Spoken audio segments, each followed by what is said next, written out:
la famille, bonjour, je suis la prophétesse Peggy des ministères MEA. C'est encore un privilège ce matin d'être avec vous et je bénis la présence de notre Dieu sur ces plateaux. Gloire soit rendue à l'Éternel de savoir que nous sommes vivants et que les familles soient bénies.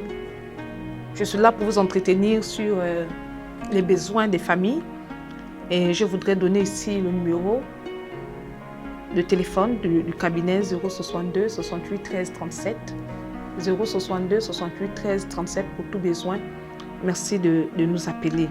Alléluia. Et si on parlait de l'esprit des familles ce matin, l'esprit des familles, peut-être que tu as déjà entendu parler de ça, ou jamais, ou encore tu vas te poser cette question, qu'est-ce que l'esprit des familles? L'esprit des familles, c'est l'attachement des membres d'une même famille aux opinions, aux droits, aux intérêts de cette famille qui apporte des avantages physiques, spirituels. Donc quand on parle d'attachement ici, cet esprit fait en sorte que les membres d'une même famille aient une même vision, aient les mêmes pensées, aient les mêmes objectifs. Mais ce qui n'est pas évident aujourd'hui d'avoir l'esprit des familles. Ou encore si nous parlons de l'esprit des familles aujourd'hui, nous dirons l'esprit des familles, on va dire sale. Parce que Dieu a donné un esprit de famille dans les familles. Donc les membres de la famille doivent s'attacher, doivent tisser des liens. Les membres de famille doivent pratiquer ce qu'on appelle ici l'amour. Mais aujourd'hui, nous trouvons dans nos familles l'esprit des familles sale. Je vais m'expliquer. Je vais m'expliquer au fur et à mesure pour que vous puissiez comprendre ce que c'est l'esprit des familles sales. Souvent, j'ai l'habitude de dire que la famille pour moi, j'assume ces mots, la famille pour moi est un témoin de Dieu sur la terre. Nous sommes vraiment des témoins de Dieu, témoins de l'amour de Dieu, témoins de la grâce de Dieu, témoins du travail de Dieu, témoins de la purification, témoins de la consécration. Nous sommes témoins du sacrifice que Dieu a implanté sur terre. Et lorsque vous devenez des témoins, vous comprenez que tout le monde a un regard bien spécifique sur vous. Et un témoin est celui qui peut se présenter à n'importe quel niveau et défendre une personne. Donc en étant témoin sur cette terre, nous devions défendre la cause du royaume. D'où Dieu a pensé qu'il fallait qu'il y ait dans les familles l'esprit des familles. L'esprit des familles diffère dans chaque famille. C'est-à-dire que si vous prenez ici la famille Mambundu, vous prenez la famille Kwima, vous prenez la famille Betougou, ce sont mes enfants qui sont avec moi ici, soyez bénis ce matin. Vous prenez ces différentes familles, j'oublie pas Rosa, vous prenez la famille Kunda, vous prenez toutes ces familles, vous les mettez à vos côtés, vous allez bien vous rendre compte que dans chaque famille, il y a l'esprit de famille. L'esprit de famille que vous trouverez chez les Mambundu, vous ne le trouverez pas chez les Kwima, vous ne le trouverez pas chez les Betougou, non plus, on va dire ici, chez ma fille Rosa. Vous ne trouverez pas cet esprit. Chaque famille a un esprit de famille et chaque famille devrait normalement entretenir l'esprit de famille. Retenez que l'esprit de famille qui s'impose dans la famille, parce que ça se cultive, ça s'entretient, on met également en place cet esprit, est différent également de l'esprit de famille sale. Parce que lorsque vous n'avez pas le bien, vous avez le contraire de ce que j'appelle ici l'esprit de famille sale.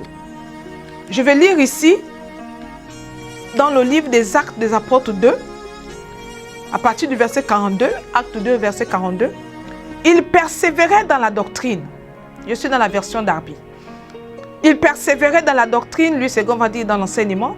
Il persévérait dans la doctrine et la communion des apôtres, dans la fraction du pain et dans la prière. Donc nous voyons l'enseignement, la communion, la fraction du pain et la prière. Les apôtres se retrouvent dans une chambre haute. On va parler de plusieurs familles qui se retrouvent dans cette chambre haute. Mais dans cette chambre haute, ils vont bousculer le sol. Le sol va être bousculé. Le ciel va être bousculé. C'est-à-dire tout ce qui se passe autour d'eux doit être bousculé de telle sorte qu'il y ait de très bonnes ondes qui se dégagent autour d'eux. Mais quels sont les éléments qui leur ont permis de faire en sorte qu'il y ait des ondes positives qui se dégagent autour d'eux? Ce sont ces 4 éléments que je viens de citer ici.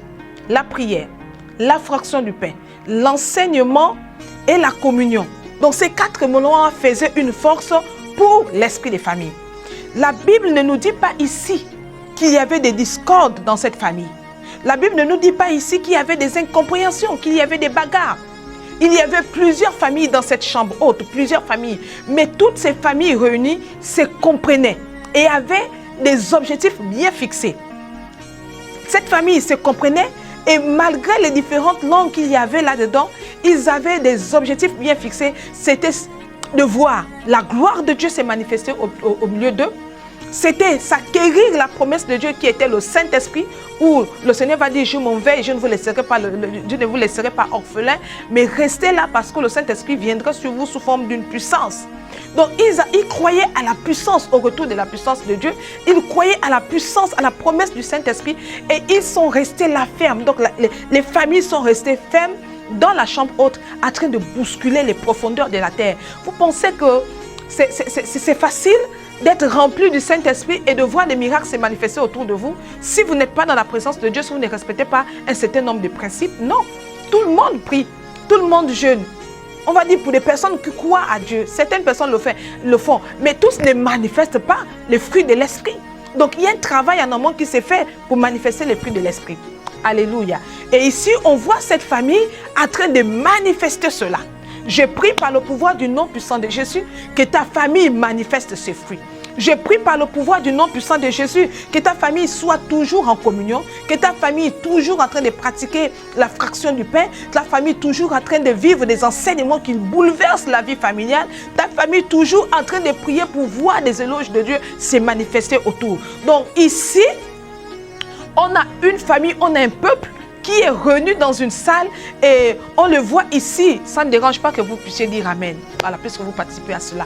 On voit ce peuple-là ici en train de manifester la gloire de Dieu. Mais pourtant, l'homme physique qu'on appelle Jésus n'est pas au milieu d'eux. Et pourtant, l'homme physique qu'on appelle Papa bon Dieu n'est pas au milieu d'eux.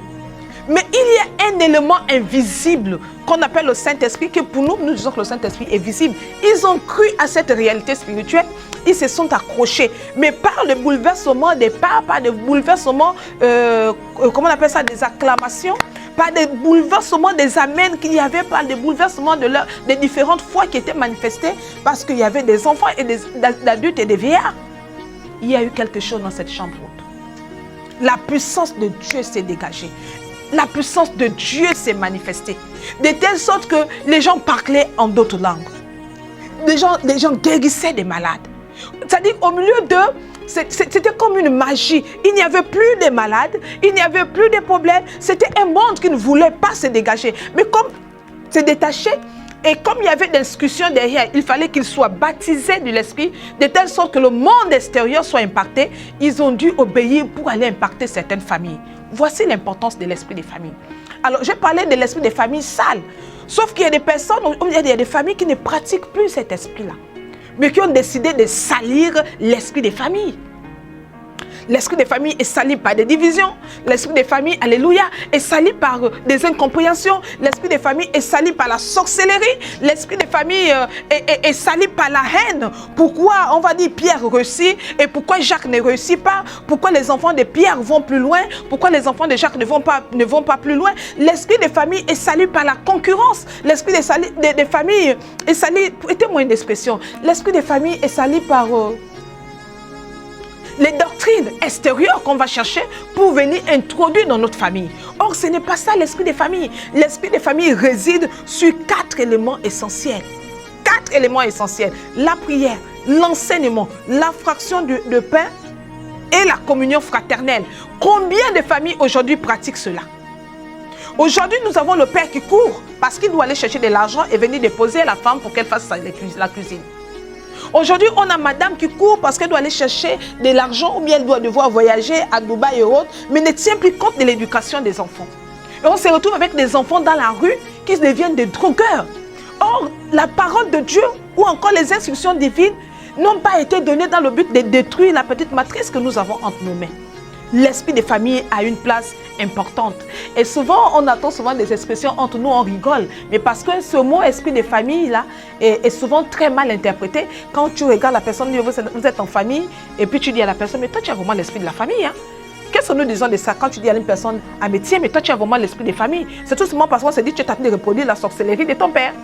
On voit ici qu'en fait c'est toi qui as pris ce que maman était parce que maman était très colérique. Ça c'est l'esprit des familles. Ou encore on arrive dans une famille où les gens aiment des bagarres et puis lorsque tu rentres dans cette famille, on va dire ceci, que mais toi, tu allais épouser dans cette famille, cet esprit de famille-là. Vous voyez, c'est la mauvaise interprétation des mots esprit de famille. Retenez une chose que j'ai écrite ici. Que pour moi, l'esprit de famille, c'est l'art familial. L'art de vivre ensemble. Lorsqu'on commence à parler de l'art, on voit la beauté de la chose. On voit la complicité, on voit l'unité, on voit la grandeur de la chose. C'est-à-dire que quand on parle de l'art, il n'y a plus de bêtises et de sottises à l'intérieur. Quand on parle de l'art, il n'y a plus de médiocrité parce que tout est fait de telle sorte que lorsque quelqu'un arrive, même il ne sait pas de quoi il s'agit, mais ses yeux rentrent dans ce qu'on appelle l'admiration. Une admiration assez profonde.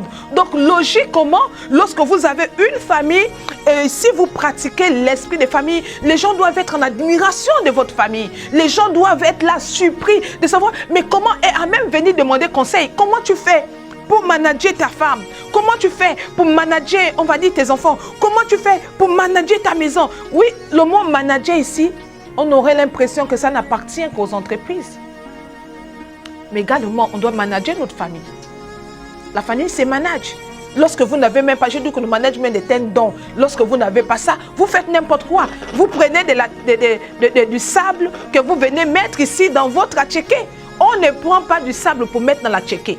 Donc, votre famille est belle. Votre famille a reçu un fondement céleste, mais vous n'allez pas prendre du sable à l'extérieur pour venir mettre dans votre famille. Alléluia. Laissez-moi prier un instant. Je vais prier un instant pour continuer. J'ai vraiment envie de prier. Prier par rapport aux 7 fruits que la famille doit avoir avant de continuer mon enseignement. Merci tendre Père. Je prie par le pouvoir du nom puissant de Jésus de Nazareth que les familles détachent ou dégagent le don de crainte.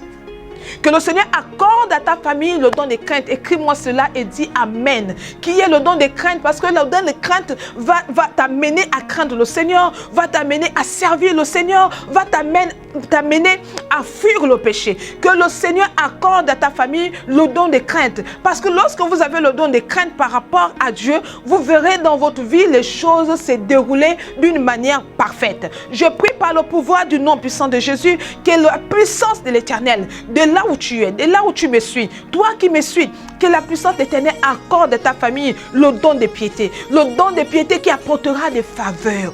L'humilité dans votre famille, parce que l'humilité est une voie qui ouvre les portes. L'humilité est une voie qui brise les limitations. L'humilité est une voie qui chasse la sorcellerie. Je prie au nom puissant de Jésus de Nazareth que le don de piété soit le partage des familles. Je prie par le pouvoir du nom de Jésus de Nazareth que le Seigneur vous accorde le don de science. Église, ayez le don de science. La science vous amène à interpréter les Écritures. La science vous amène à comprendre le monde, comment il fonctionne. La science vous amène à avoir le discernement des esprits. Que le Seigneur donne à chaque famille le don des sciences. Avoir le don des sciences ici ne vous amène pas à être un très bon scientifique parce que vous deviez être en train de fabriquer un avion. Non, vous deviez avoir le discernement des choses qui se passent aujourd'hui. Ne pas courir derrière ce qui sort, derrière ce qui flatte, parce que vous avez le don des sciences. Je prie qu'il en soit ainsi. Que le Seigneur vous donne le don de force. Force devant les objectifs que vous vous êtes fixés pour votre famille. Parce que la famille n'est pas venue se balader sur la terre. Oh Dieu, permets-le ce matin. Alléluia. Que le Seigneur vous donne le don de force. Force parce que vous avez besoin d'être courageux. Courageux pour affronter des obstacles. Courageux pour bâtir. Courageux pour consoler. Parce que la famille n'est pas une promenade en bonne santé. Chaque pas dans la famille apporte des difficultés, des épreuves et des inquiétudes. Mais la force va vous relever. Que le Seigneur vous donne le don de conseil, que vous soyez un bon conseiller, qu'il y ait de la sagesse, devant des difficultés de mort. Devant des difficultés de mort, que le Seigneur vous donne le don, ce don de conseil, de telle sorte que lorsqu'il y a accusation, que vous ayez ces dons. Toujours en train de ramener, toujours en train de parler, toujours en train de prier, qu'il en soit ainsi par le pouvoir du nom puissant de Jésus de Nazareth. Que le Seigneur vous donne à vous familles qui manquaient d'intelligence. Que le Seigneur vous donne le don d'intelligence afin de pénétrer les mystères de Dieu. Une famille qui ne pénètre pas les mystères de Dieu ne peut pas aller loin. Pénétrer les mystères de Dieu, c'est aller dans les profondeurs des entrailles. La parole de Dieu déclare que les choses cachées sont à l'Éternel, mais les choses révélées sont à nous. La force de David était celle de savoir que lui, il pouvait rentrer dans cette intelligence, dans le cœur de Dieu, pour apporter des grandes révélations à sa famille. Gloire soit rendue à l'Éternel. Que l'Éternel vous donne le don de prière. Le don de prière pour chasser le diable, le don de prière pour chasser le mal, le don de prière pour chasser la malédiction, le don de prière pour attirer des faveurs de Dieu, le don de prière pour attirer des grâces, le don de prière pour attirer pour la victoire, le don de prière pour l'élévation, le don de prière pour la stabilité. Qu'il en soit ainsi pour ces 7 dons cités dans vos familles. Que quelqu'un me dise Amen 3 fois. Je vais vous accompagner. Amen, Amen, Amen. Alléluia, c'est merveilleux d'être sur ce plateau. Les 7 dons que la famille doit avoir. Je continue dans mon enseignement. Je voudrais ici donner cette citation. L'esprit des familles n'est pas un esprit carnivore. Ça, c'est moi qui le dis. L'esprit de famille n'est pas un esprit carnivore. Écris-moi ça, souligne ça. Et je voudrais que, si possible, que tu puisses transmettre cela de génération en génération. Ce n'est pas l'esprit carnivore. Ce n'est pas de la tuerie. Ce n'est pas de l'assassinat. Ce n'est pas de la sorcellerie. Ce n'est pas du sang qui coule. Ce ne sont pas des sacrifices qu'on doit faire, des sacrifices, on va dire, humains. Non, ce n'est pas ça, l'esprit de famille.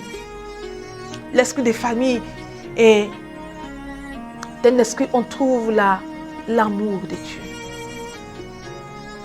L'amour de Dieu. N'est-ce pas, la Bible dit, l'amour supporte tout. L'amour accepte tout. L'amour est au-dessus de tout. L'amour surmonte les montagnes. L'amour peut aller chercher quelqu'un dans un cercueil et secouer le mort pour lui dire, c'est pas pour toi le temps de partir et se réveiller. Vous connaissez l'histoire de Jésus lorsqu'il rentre dans cette amitié qu'il avait tissée avec Lazare. C'était une famille qui était perdue, mais il y a des amitiés. Waouh! Hier, je le disais à l'église, il y a des relations qu'on ne laisse pas partir. Et là, je me retrouve avec l'histoire de Jésus. Il n'est pas de la famille de Marthe et de Marie, mais il y a un attachement. Cet attachement-là a fait en sorte que ça devienne plus qu'une famille pour lui. Il est en voyage. On lui dit, Jésus est mort. Il est mort, enterré. Il est emballé, oublié pendant des jours. Et quand il arrive, il débordait tellement d'amour. Oh, débordez d'amour pour votre famille. Lorsque vous débordez d'amour pour vos familles, personne ne viendra vous voler un enfant. Personne ne viendra vous voler une vie. Personne ne viendra vous voler vos grâces. Débordez l'amour. Même lorsque vous êtes profondément endormi, qu'on sente l'énergie de l'amour se détacher en vous. Alléluia. L'amour. L'amour comme Jésus l'a fait. Jésus est rentré dans la vie de Lazare. Il a dit, sortez-le. Et j'aime les mots, des simples mots. Père, je te bénis de ce que tu m'exauces toujours. C'est comme le mot. Père, je te bénis de ce que tu m'exauces. J'ai 5 ou 6 mots. Des mots simples, mais qui ont amené à la résurrection. Des mots simples qui ont amené quelqu'un à être détaché. Des mots simples qui ont amené une famille à être libérée. Et quand il sort de là, on dit, détachez-le et laissez-les partir. Fils, tu as retrouvé, c'est combien de mots? 11 mots. Alléluia. J'ai une très bonne équipe avec moi qui m'aide ce matin. Je ne suis pas seule. Soyez bénis. Soyez bénis. Alléluia. Carter soit béni. C'est celui qui fait des très bonnes vidéos que vous voyez. C'est YouConnect. Un peu de publicité, ça ne fait pas du mal. Si vous avez besoin de lui, son numéro est souvent sur mes affiches et autres. C'est un enfant très, très beau et très poli. Il n'est pas ventre.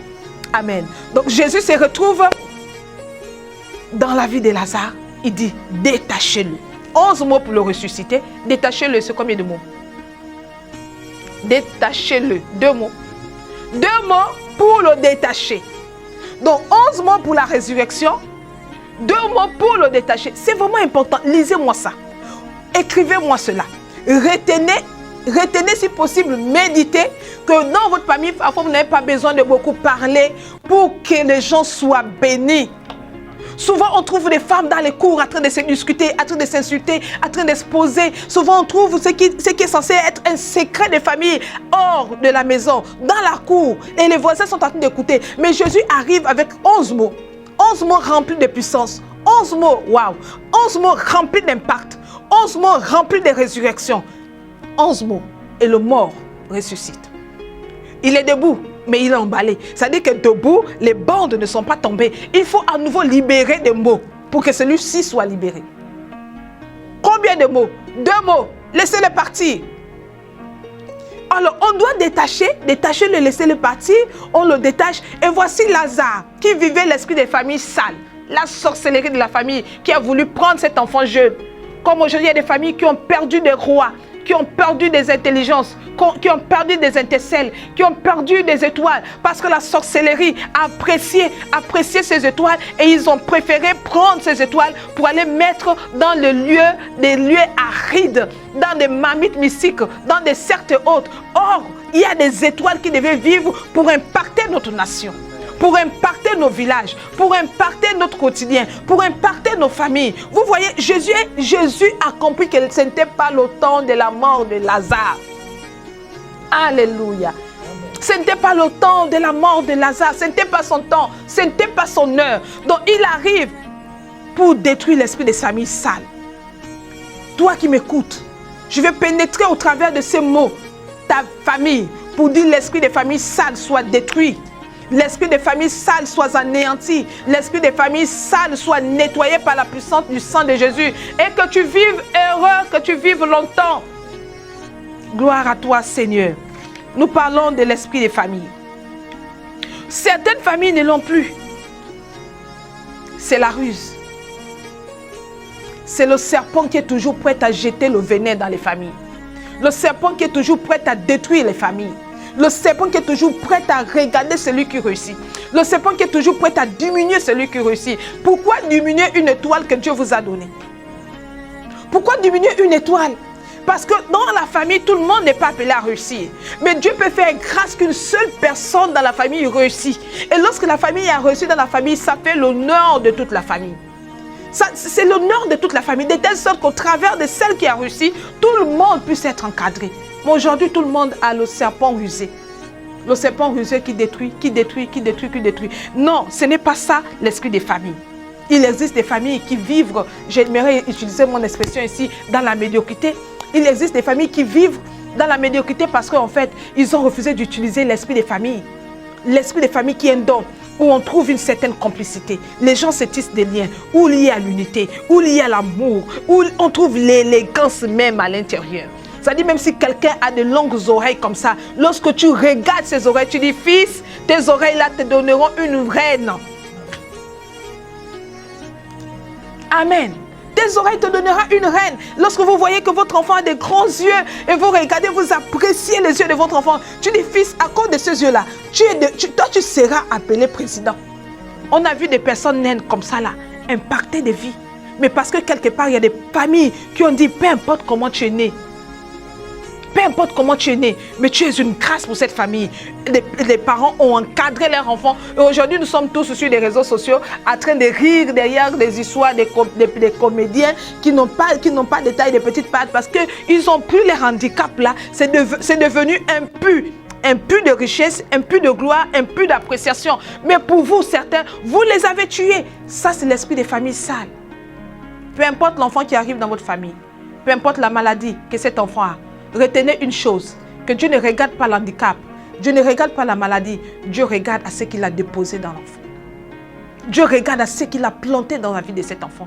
Je suivais une vidéo qu'on m'a envoyée où une jeune femme aveugle qui est devenue la première dame, je crois, magistrate. Elle l'a pris jusqu'à devenir magistrate, aveugle. Mais est-ce que vous trouvez que c'est normal que quelqu'un qui est aveugle puisse aller apprendre le droit et puis qui peut vous défendre? Mais parce qu'il y a une famille qui a cru à ça, une famille a compris que celle-là, elle peut impacter le monde. Aujourd'hui, on parle d'elle partout. On parle de cette jeune dame. Parce que la famille a cru et la famille a propulsé. Mais aujourd'hui, nous avons honte de nos enfants. Nous avons honte des drogueurs parce que c'est la honte de la famille. Nous avons honte de celui qui a un handicap qui a l'handicap sur le pied, c'est la honte de la famille. Nous avons honte de celui-là qui souffre d'épilepsie, c'est la honte de la famille. Nous avons honte de celui-là qui a le VIH, c'est la honte de la famille. Nous avons honte de celui-là qui n'a pas de diplôme, c'est la honte de la famille. Nous avons honte de celui-là qui est muet et sourd, c'est la honte de la famille. Seigneur, aide les familles. Aide les familles. Gloire à toi, Seigneur. Gloire à toi, Seigneur. Lorsque vous voyez une rivière, et ce que je vais dire, c'est très important, lorsque vous voyez une rivière où on ne trouve pas de poissons, cette rivière est maudite. Ce qu'on appelle rivière, peu importe l'endroit, on trouvera dans cette rivière-là des poissons, même si c'est des frétins, vous allez trouver quelque chose. Même des vers, vous trouverez là-dedans. Parce que Dieu a fait de telle sorte qu'une rivière coule et qu'il y ait des gens qui viennent s'approvisionner. La rivière, pour moi, est considérée comme la famille. Donc, dans votre famille, il y aura des vers, des personnes faibles. Mais vraiment très faibles, qui sont même à bout de souffle. Mais dans cette faiblesse-là, je vous assure, le Seigneur élève. On a l'exemple de cette dame-là qui est la prostituée, qui était le ver faible, qui était la honte de sa famille parce qu'elle s'est prostituée. Mais lorsqu'elle a rencontré Jésus, savez-vous que la vie de cette dame a changé? Et qu'aujourd'hui, sa famille est fière de savoir que la prostituée est celle qui a lavé le corps de Jésus avec le parfum. La prostituée, c'est celle qui s'est retrouvée au tombeau. Aujourd'hui, on parle d'une prostituée, mais entre-temps, on disait que c'était la honte de la famille. La honte. Mais il y a un temps de délivrance pour chacun de nous. Il y a un temps de délivrance pour chaque famille. Donc, ce dont vous avez honte aujourd'hui peut être lavé demain. Souvent, on le dit dans nos cuisines, on ne jette pas les vieilles marmites qui ont servi. Récemment, je me suis acheté des marmites et puis quand je suis arrivée, enlevez tout. J'ai mon maman qui m'a dit, hé, Mouansan, on ne jette pas les vieilles marmites. Garde quand même celle-là, elle va servir. Non, maman, je vais me débarrasser de tout. Elle dit, garde. Et il y a une marmite qu'elle a cachée. Au 062 68 13 37 pour tout besoin d'orientation. Les familles ont besoin d'être orientées. Amen. Nous continuons sur l'esprit de famille sale. L'esprit des familles sales qui fait en sorte que aujourd'hui, ce qui est vraiment terrible, c'est le fait de savoir qu'on copie beaucoup de l'extérieur. On va prendre ce qu'on a vu en Europe, où un enfant de 5 ans peut se tenir nu devant ses parents, se balader là.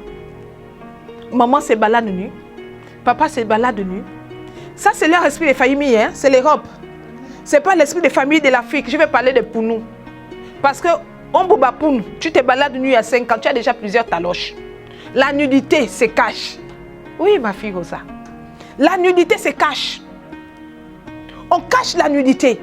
La nudité du père se cache. La nudité de la mère se cache. La nudité du fils se cache. On dit, maman, ça là, on ne peut pas voir. Pourquoi vous êtes étonné qu'il y ait des viols sur des enfants de 5 ans? Pourquoi? Donc, vous allez copier l'esprit des familles de l'Europe. Ça, c'est l'Europe. C'est leur esprit de famille. C'est-à-dire, chez eux, il y a des choses qui sont permises. Je disais, c'est une cohésion de plusieurs choses. C'est l'unité. Chacun construit son esprit de famille. Donc, l'Europe a construit son esprit. Les familles ont construit leur esprit. Mais nous, ici en Afrique, même avec des feuilles de paille, on devait cacher ça. On n'avait pas d'habits.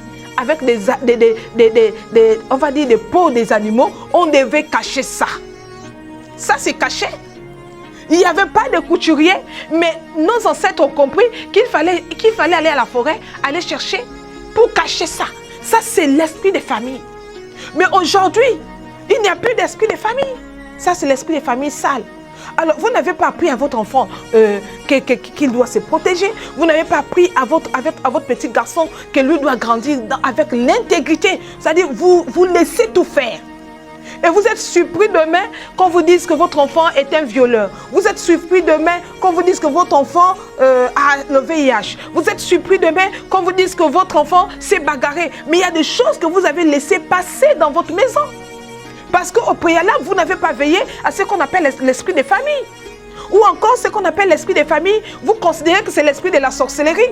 Tout devient sorcellerie aujourd'hui. L'enfant n'apprend pas bien, c'est le sorcier. L'enfant ne va pas à l'école, c'est le sorcier. Vous n'avez pas de quoi acheter les cahiers aux enfants, c'est le sorcier. Vous n'arrivez pas à nettoyer. Permettez-moi de rire. Vous n'arrivez pas à nettoyer votre maison le matin. Vous êtes chez le voisin et on va te poser la question, madame, pourquoi la maison est sale? Parce que la sorcellerie de ma famille m'empêche même d'entretenir ma maison. Yako. Je dis toi, Yako. Yako. Ce n'est pas pour toi que je suis venue ce matin. L'esprit des familles sale. L'esprit des familles sale fait en sorte que tu rentres dans un foyer. Tu ne fais pas 48 heures, tu sors. À cause de ton comportement, de ce que tu as pris dans la maison de ton père et ta mère, parce qu'on ne t'a pas bien encadré. L'esprit des familles fait en sorte que toi, tu es femme. Normalement, celui qui t'a épousé, il a besoin d'une femme peut-être intelligente, mais plus ou moins une femme soumise, une femme communicatrice. Toi, quand tu arrives là, Yako, quand tu parles, tu es sur la table. Et quand le monsieur te dit out, dehors, on dit ça en anglais? Out, non, ça va aller, Yako. Donc on dit out, dehors. Toi, tu te mets là et tu dis, c'est l'esprit de ma famille. Ce n'est pas l'esprit de ta famille. Je parle ici que l'esprit des familles, que Dieu a permis que les familles puissent avoir ça là. C'est pour se soutenir, c'est pour s'encadrer, c'est pour évaluer, c'est pour faire avancer. Maintenant, quand vous gaspillez ça, ça devient l'esprit des familles sales. Retenez ça, ça devient l'esprit des familles sales. Lorsque Pierre est en prison, la Bible nous dit que dans une chambre, donc c'est dans la maison, c'est Acte 12, 5, je n'ai pas le temps de le lire, j'ai plus cela, c'est Acte 12, 5, dans la maison d'une dame, que les gens sont en train de prier pour Pierre. C'était une famille. Ils étaient en prière pour que Pierre sorte de la prison. Mais c'était une famille. Aujourd'hui, nous avons des personnes qui sont en prison. La famille n'est plus même plus, c'est même un bon débarras. Et parfois, même ces derniers ont construit ses biens, on dit qu'ils restent en prison et puis nous, on va hériter de ces biens. La sorcellerie, le jour. Mieux encore avoir affaire aux sorciers de la nuit, hein? Les sorciers invisibles. Parce que le dernier phénomène en vue, c'est la sorcellerie qui se pratique le jour. La sorcellerie qui se pratique le jour. J'ai mon fils, je vais taire son nom, qui me suit, qui s'est levé au matin. Non, c'était en soirée, il sort et il trouve sa babouche dehors. Et sur sa babouche, il y a des aiguilles déjà dessus, des fétiches attachés. Parce qu'il est en train de réfléchir, il réfléchit comment il doit posséder Port-Gentil dans ses affaires en communication. Et là, les petits sorciers du quartier, là, ils ne sont pas venus dans la nuit. Hein. Ou encore dans les domaines de songe et autres, ils sont venus piéger le Jésus. Si ce n'est pas la sorcellerie. Donc, Pierre, lorsqu'il sort de la prison, vous savez là où il part? Il ne va pas se laver le corps à la mer. Il ne va pas trouver un féticheur pour faire des gris-gris. Il va dans la chambre haute où les familles sont en train de prier. Il va bénir le Seigneur. Il va élever le nom du Seigneur. Et ensemble, ils vont prier le Seigneur. Maintenant, puisque nous chrétiens, nous aimons interpréter le fait que tu sois allé en prison, il y a l'esprit de la prison, parce que l'esprit de la prison n'est pas biblique, mais apparemment, nous, pasteurs, nous trouvons souvent des mots pour chasser les démons. Mais là-bas, ils ont également chassé certainement le démon de l'esprit de la prison. Et Pierre n'est plus reparti en prison. Parce que quelque part, ils ont compris que c'est dans l'esprit des familles qu'on se soutient. Écrivez-moi ça. Quand il y a l'esprit des familles, les gens se soutiennent. On ne se jette pas dans le puits. On ne donne pas aux autres les sacs de serpents, des cadeaux de sacs de serpents. Aujourd'hui, les gens reçoivent des cadeaux de sacs de serpents. Est-ce que vous le savez? Tu trouves un cadeau bien emballé, tu le prends, tu le fais rentrer dans chez toi. Quand tu ouvres comme ça, c'est un cadeau de serpents qu'on te donne qui vont te tuer. L'esprit des familles se soutient. L'esprit des familles se fortifie. L'esprit des familles regarde même la personne qui a de la compétence dans un domaine bien précis et puis on décide de propulser la personne. Ça, c'est l'esprit des familles. Alléluia. Amen. Je veux te dire aujourd'hui de ne pas détruire l'esprit des familles. Si vraiment ça existe chez toi, la petite famille que tu as, monsieur, madame, les enfants, s'il y a ça chez toi, ne détruis pas, veille. C'est une grâce. Pas besoin de faire des commentaires ici pour que tu regardes autour de toi qu'il y a des familles qui n'ont pas ce que tu as. S'il y a cette harmonie, s'il y a cette paix, s'il y a cette unité, s'il y a cette grâce, si vraiment dans ce domaine, Dieu vous a visité un peu, veille. Je vais rappeler les 4 éléments pour vous qui me prenez à court là. La communion, la prière, la fraction de pain et l'enseignement. Veillez. Si ces choses-là sont dans votre famille, vous communiez souvent ensemble. Vous priez souvent ensemble. Dans la communion, on voit les balades.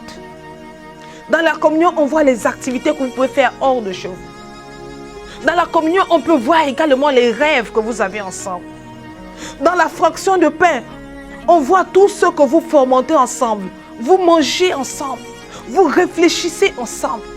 Dans l'enseignement, on voit la sagesse, on voit les conseils, les multiples conseils qu'il y a. On voit ici le faible a trait d'être soutenu par le fort dans l'enseignement. Donc, dans ces 4 éléments, le Seigneur a fait de telle sorte que le cercle soit bien fermé. Mais attention de ne pas l'ouvrir à cause de votre cupidité. Je tente de dire ceci. Si ces éléments sont dans votre famille, veillez dessus. Veillez. Et pendant que vous m'écoutez, bénissez le Seigneur parce que en même temps vous discernez, vous êtes en train de regarder ces éléments. Oh wow Seigneur, ça existe chez moi. Veillez. Je ne suis pas en train de dire ici, loin de moi, qu'il ne doit pas avoir des incompréhensions dans la famille. Je ne suis pas en train de dire ici qu'il ne doit pas avoir des discordes dans la famille. Je suis en train de dire ici qu'il ne doit pas avoir des bagarres dans la famille. Non, je suis en train de dire que la famille n'est pas une promenade en bonne santé. Ça veut dire que dans vos familles, il y aura de bons et de mauvais moments. Mais si ces éléments sont autour de vous, alléluia, vous allez voir que votre famille sera stable. Parce que ce qui éprouve la famille, ce n'est pas vos temps de joie. Hein. Ce n'est pas vos temps de joie qui éprouvent votre famille. Ce qui éprouve votre famille, ce sont des temps de difficulté, les temps des épreuves. C'est ce qui éprouve la famille. Et c'est le thermomètre même, l'élément qui indique que votre famille est forte. Lorsque vous avez traversé des temps de difficulté, lorsque vous avez traversé des temps d'accusation, lorsque vous avez traversé des épreuves de mort, des morts sans aucune raison valable, lorsque vous avez traversé des temps de peine et de prison et autres, et que votre famille est restée soudée, bénissez le Seigneur. Parce qu'il a suffi pour certaines familles qu'il y ait seulement mort, pour qu'il y ait division.